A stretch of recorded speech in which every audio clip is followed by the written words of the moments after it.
illuminates our lives, all troubles will be eliminated, all evils will perish, peace and happiness will abound.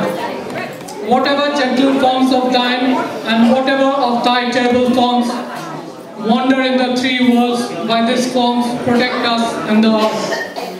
আমাদের প্রিয় ইন্দিরা কাকিমা এবার আমাদের কিছু পড়ে শোনাবেন। ধরণীর বহিরাকাশে অন্তরিত মেঘমালা, প্রকৃতির অন্তরাকাশে জাগরিত জ্যোতির্ময়ী জীবন মাতার আগমন বার্তা, আনন্দময়ী মহামায়ার পদধ্বনি অসীম ছন্দে বেজে উঠে রূপলোক ও রসলোকে আনে নবভাব মাধুরীর সঞ্জীবন। তাই আনন্দিত শ্যামলী মাতৃকার চিন্ময়ীকে আহ্বান। মহামায়া সনাতনী শক্তিরূপ আগুণময়ী, তিনি এক তবু প্রকাশ বিভিন্ন।